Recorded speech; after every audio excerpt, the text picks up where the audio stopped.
Alright, so hello everyone, my presentation is about women's rights in the military and special forces. So, my specific purpose about this presentation is that women should be allowed to fight and perform combat scenarios in the special forces and have more of an opportunity inside combat areas. So my thesis would be women should be allowed to be in special forces. They should have more combat-oriented jobs opening, and there should be a sexual cooperation between men and women inside the military.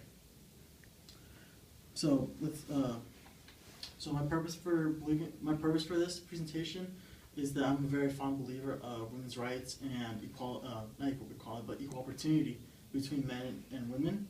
And I'm a patriot, and I have family in the military, and they always tell me that women are treated lesser of what they should be, and I feel that is wrong, and I'm here to give you a little bit of insight on what should happen. So I'll give you a little bit of background.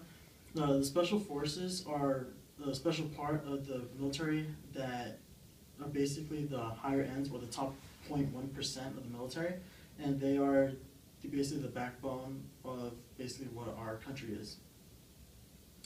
So, a two-year study began in 2011 by the Pentagon. And it's still in 13 now. It's about to be over. That two-year study is going to be done, and this two-year study is interviewing different veterans from special forces or that did a lot of tours. And a tour is a tour like a 6-month or 9-month, on duty active inside Afghanistan or Iraq or something like that, or in Vietnam. And they're trying to determine if a woman is capable of going through this type of pressure in the special forces.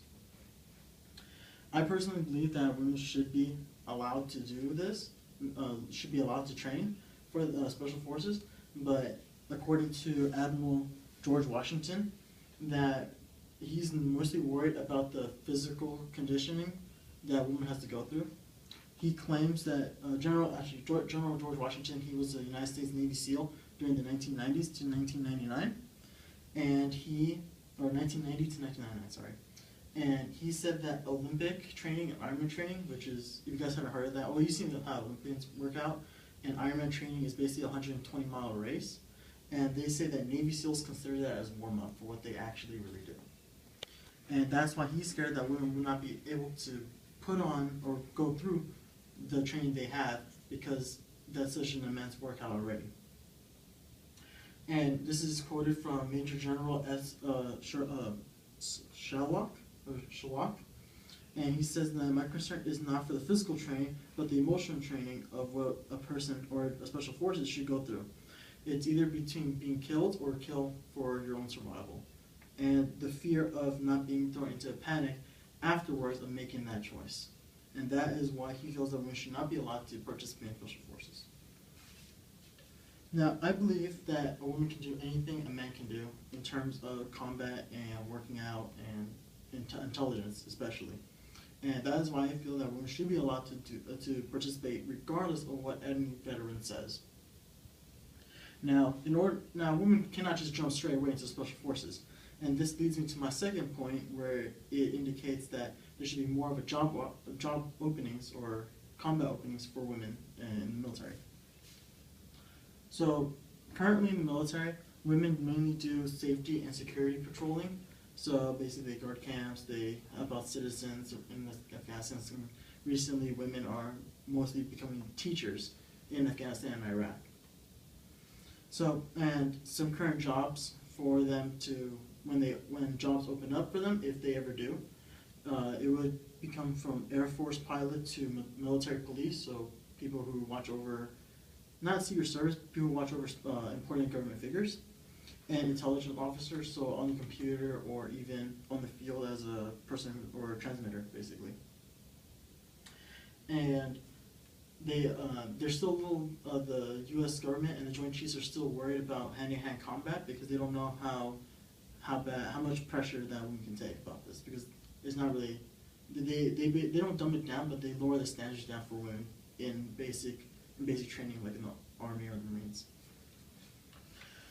So with these trainings, I believe that women should have a better chance in surviving special forces and be able to build themselves up mentally and physically for it.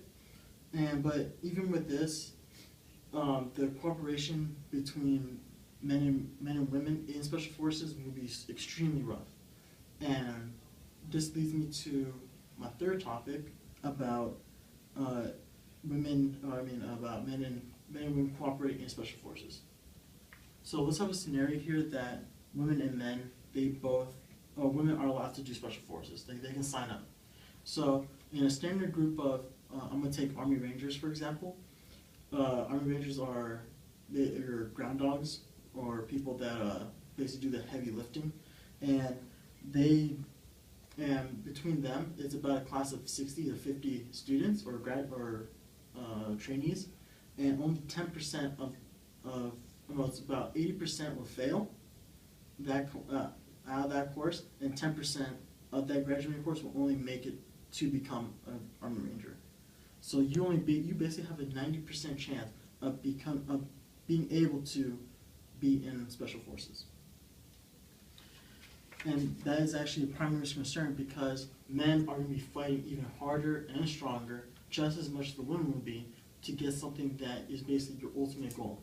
Special forces is something that you're basically a weapon yourself. Every piece of your body is a weapon.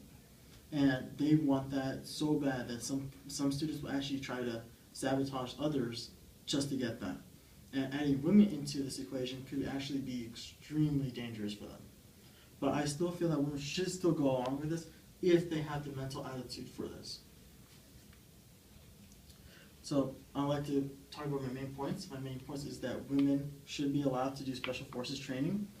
There should be more opportunities for women to build up themselves and become stronger as their own person to become special forces, and that the men and women should be able to sexually cooperate with each other, or if not, then they could possibly turn into a hassle, and it could get pretty rough in the training scenarios. So, like I said, I believe that women should be allowed to fight in the special forces, and as my closure, I believe that women should be given every opportunity that men is given for something that they signed up for, not just because they're forced to. That's my presentation. Thank you for listening.